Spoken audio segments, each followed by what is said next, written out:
အားလုံးပဲမင်္ဂလာပါဗျာဒီနေ့ရှင်းလင်းတင်ပြမယ့်အစီအစဉ်လေးနဲ့ကြိုဆိုပါရစေဒီနေ့ကတကယ့်ကိုလက်တွေ့အသုံးချမယ့်အကြောင်းအရာလေးတစ်ခုကိုလေ့လာကြည့်ကြအောင်ဗျာ Brian Tracy ရဲ့ Time Management ဆိုလိုတာကအချိန်စီမံခန့်ခွဲမှုနဲ့ပတ်သက်တဲ့အလွန်ထိရောက်တဲ့နည်းစနစ်တွေကိုမူရေးစာသားတွေကနေအသေးစိတ်တင်ပြပေးသွားပါမယ်ဒီနည်းစနစ်တွေဒါရိုးရှင်းတဲ့လုပ်ငန်းစဉ်တွေကြီးသက်သက်မဟုတ်ဘူးနော်ကိုတန်ဖိုးထားတဲ့ຢာတွေကိုအခြေခံပြီးတော့အခြေအနေတွေနောက်ကိုလိုက်နေရတဲ့ဘဝကနေအလွန်ကိုအလုတ်တွင်ကျဲပြီးအောင်မြင်တဲ့သူတယောက်ဖြစ်ပြောင်းလဲပေးနိုင်တဲ့အပြည့်စုံစုံလမ်းညွှန်ချက်တွေပဲဖြစ်ပါတယ်ဒီနေ့ကျွန်တော်တို့သွားမယ့်အဓိကအကြောင်းအရာ၅ခုကတော့နံပါတ်1ချိန်နဲ့ပတ်သက်တဲ့စိတ်ပညာနံပါတ်2တန်ဖိုးထားမှုများနဲ့ရေရှည်မျိုးမှန်းခြင်းနံပါတ်3နေ့စဉ်အစီအစဉ်ဆွဲခြင်းကိုကျွမ်းကျင်စွာလုပ်ဆောင်ခြင်းနံပါတ်4စိတ်ကိုတစ်ခုတည်းမှာစူးစိုက်ထားခြင်းနဲ့အချိန်ဆွဲတက်တဲ့အကျင့်ကိုချော်လွှားခြင်းနောက်ဆုံးနံပါတ်5ကတော့လုပ်ငန်းခွင်ပတ်ဝန်းကျင်ကိုအကောင်းဆုံးပြင်ဆင်ခြင်းတို့ပဲဖြစ်ပါတယ်ဒါတွေကအတွင်းစိတ်ကနေစပြီးလက်တွေ့အကောင့်ထဲပေါ်တဲ့အထိတောင်းမယ်လမ်းပြမိပုံလေးပါပဲကဲပထမဆုံးအပိုင်းဖြစ်တဲ့အချိန်နဲ့ပတ်သက်တဲ့စိတ်ပညာဆိုတဲ့အပိုင်းနဲ့ဆက်လိုက်ကြရအောင်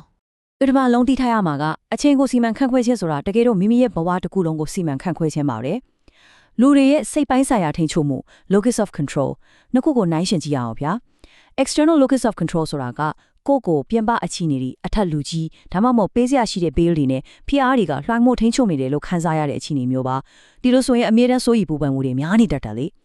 internal locus of control ကတော့ကိုယ့်ရဲ့ကံကြမ္မာနဲ့နေ့စဉ်အချိန်စရာကိုကိုယ်တိုင်ပိုင်ဆို့သူအဖြစ်ခံစားရတာပါဒီလိုအတွင်းစိတ်ပိုင်းဆိုင်ရာထိန်းချုပ်မှုကိုပြောင်းလဲလိုက်တာကခေါင်းဆောင်တွေရဲ့ဆုံးဖြတ်ချက်ချမှတ်မှုတွေကိုဘယ်လောက်အထိတည်ငြိမ်အားကောင်းသွားစေတယ်လဲဆိုတာအံ့ဩစရာကောင်းတော့အောင်မြင်တွေ့ရမှာပါဒါဆိုရင်ဘယ်ကနေစတင်မလဲအောင်မြင်ဖို့အတွက်အခြေခံအုံးမြစ်ထိတဲ့ဒီလေလုံးအချောင်းကိုပြောပြခြင်းပါတယ်ပထမဆုံးက desire ကိုယ်အချိန်တွေကိုကိုယ်တိုင်ထိန်းချုပ်နိုင်မှုပြင်းပြတဲ့စန္ဒရှိရမှာပါဒုတိယက decisiveness ကောင်းမွန်တဲ့နည်းစနစ်တွေကိုကျင့်သုံးမယ်ဆိုတဲ့ပြတ်သားတဲ့ဆုံးဖြတ်ချက်ပါတတိယက determination တွေးဆောင်ဖြားယောမှုတွေကြုံလာတိုင်းနောက်ဆုံးမသွားဘဲစူးစမ်းမယ်ဆိုရလုံးလာပေါ့စတုထကတော့ discipline ကိုစီကန်းချမှတ်ပြီးတသက်တာအလေးကျင့်ကောင်းနေတိဆောက်ခြင်းပါပဲဒီအလေးကျင့်လေးခုကိုခိုင်ခိုင်မာမာတိဆောက်ထားမယ်ဆိုရင်ရေရှည်အောင်မြင်မှုအတွက်အခိုင်အမာဆုံးအုံမြင့်ဖြစ်လာမှာသိချပါတယ်ဒီနေရာမှာ Brian Tracy ရဲ့မှတ်သားစရာစကားလေးတစ်ခုရှိပါတယ်အဲ့ဒါကတော့ကောင်းမွန်တဲ့အလေးကျင့်တွေကိုတိဆောက်ပြီးအဲ့ဒီအလေးကျင့်တွေကမိမိကိုပြန်လည်လမ်းညွှန်ပါစေဆိုတာပါပဲတကယ်ထိတ်တန်းအောင်မြင်သူတွေဟာသူတို့ကိုယ်တိုင်စနစ်တကျပြုစုပြောထောင်ထားတဲ့အလေးကျင့်ကောင်းတွေကနေနေ့စဉ်အကောင်းဆုံးရက်လက်တွေကိုဖန်တီးယူကြတာပါအလေးကျင့်ကောင်းတွေကသာနေ့စဉ်အလုပ်တွေကိုအလို့လျောက်မှန်မှန်ကန်ကန်လက်ပတ်အောင်လုပ်ပေးတာကိုနောက်ထပ်စိတ်ဝင်စားစရာကောင်းတာကအတွင်းစိတ်အပြောဆို inner dialogue ကိုပြောင်းလဲတာဟာတကယ်ကိုအစွမ်းထက်တယ်ဆိုတာပါပဲစိတ်ထဲကနေငါဟာစနစ်တကျရှိပြီးအလုပ်ကိုအလွန်တွင်ကျဲအောင်လုပ်နိုင်သူဖြစ်တယ်လို့ကိုအမြဲပြန်ပြောပေးပါကိုအချိန်စီမံခန့်ခွဲသူခေါင်းတယောက်အဖြစ်ညင်ယောင်ယုံကြည်တာကအာယုံစူးစိုက်မှုနဲ့လုပ်ငန်းစွမ်းဆောင်ရည်ကိုတရိပ်တိုးတက်စေတဲ့အဓိကသောချက်တစ်ခုဖြစ်ပါတယ်အခုဒုတိယပိုင်းဖြစ်တဲ့တန်ဖိုးထားမှုများနဲ့ရေရှည်မျှော်မှန်းချက်အပိုင်းကိုရောက်လာပါပြီကိုယ်တိုင်တန်ဖိုးထားတဲ့အရာတွေကိုတိတိကျကျတည်ထားတာဟာဘယ်အလုပ်တွေကတကယ်အရေးကြီးနေဆိုတာကိုခွဲခြားနိုင်မှုအခြေခံပုံစံကြမ်းပါပဲကိုယ့်ရဲ့နေ့စဉ်လှုပ်ဆောင်ရက်တွေကိုယုံကြည်တန်ဖိုးထားမှုတွေနဲ့အဝင်ခွင့်ကြဖြစ်စေဖို့ဝါကြဖြစ်ဆွဲလေခြင်းကွန်လီဟုလုပ်ကြည့်ရအောင်ငါဟာဘယ်လိုလူလဲဆိုတဲ့ကိုယ်ပိုင်အမှန်အသားတခြားလူတွေကငါ့ကိုဘယ်လိုလူလို့မြင်ကြလဲဆိုတဲ့ဂုဏ်သတင်းဘဝမှာငါအဖို့တန်ဆုံးလို့တတ်မှတ်ထားတာကဘာလဲဆိုတဲ့အဓိကတန်ဖိုးထားမှုများနဲ့ငါဘဝရဲ့အကြီးမားဆုံးရည်မှန်းချက်ကဘာလဲဆိုတာတွေပါဒီမိခိုးတွေကိုဖြေဆိုလိုက်တာနဲ့မိမိရဲ့လုပ်ရက်တိုင်းကိုမိမိရဲ့အခြေခံယုံကြည်ချက်တွေနဲ့တစ်ထက်တည်းကြအောင်ပုံဖော်နိုင်မှာပါဒါကြီးကဘာကြောင့်အရေးကြီးလဲဆိုရင်ရေရှည်ကိုမျှော်မှန်းတွေးတော့တာဟာထိတ်တန်းစီမံခန့်ခွဲသူတွေအသုံးပြုတဲ့နည်းလမ်းဖြစ်နေလို့ပါပဲရှေ့လာမယ့်10နှစ်20မှာဖြစ်ချင်တဲ့စံပြအခြေအနေကိုကြိုတင်တွေးကြည့်ပါပြီးရင်လက်ရှိလုပ်နေတဲ့လုပ်ရက်တွေကအဲ့ဒီမျှော်မှန်းခန့်တဲ့ကိုင်းညီမှုရှိမရှိနောက်ကျောင်းပြန်သုံးသပ်ကြည့်ပေါ့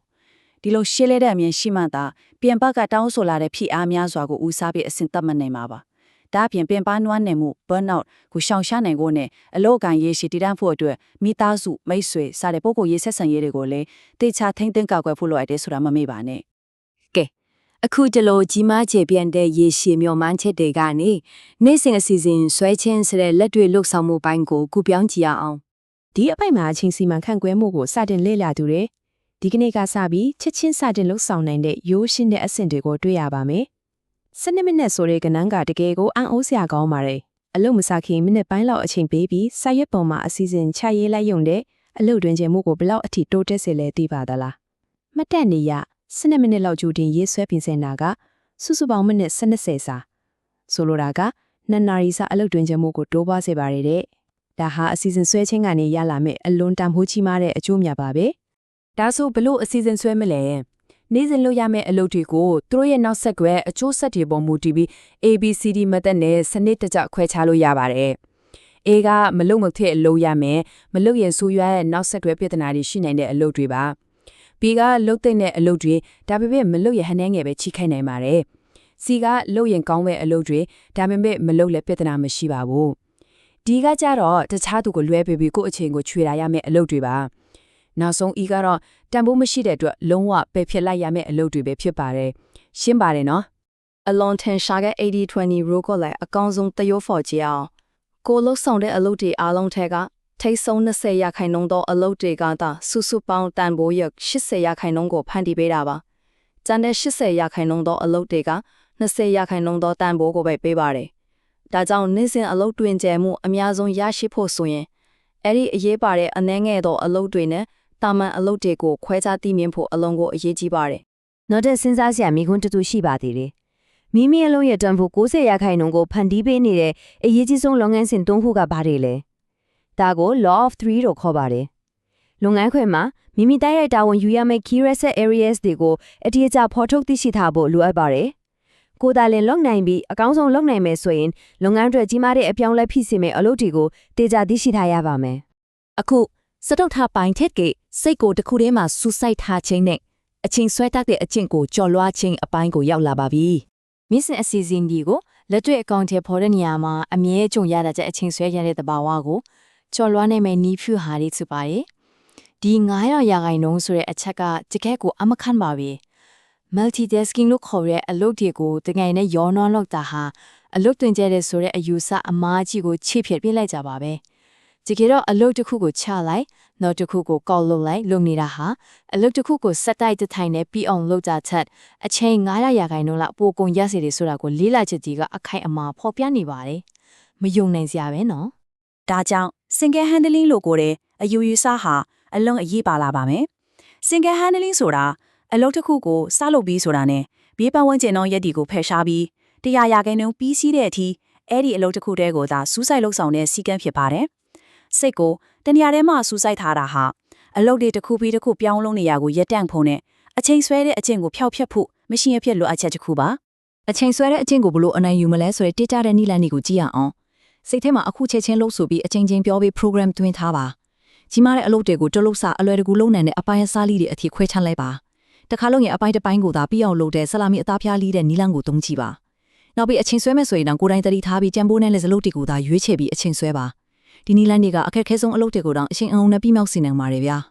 နောက်ဆုံးအပိုင်းဖြစ်တဲ့လုပ်ငန်းခွင်ပတ်ဝန်းကျင်ကိုအကောင်းဆုံးပြင်ဆင်ခြင်းအကြောင်းကိုဆက်သွားပါမယ်ဒီအပိုင်းကတော့နေ့စဉ်လုပ်တွင်ကျမှုအတွက်ပဟိတိတစ်ခုရဲ့နောက်ဆုံးလိုအပ်နေတဲ့အစိပ်ပိုင်းလေးတစ်ခုပဲဖြစ်ပါတယ်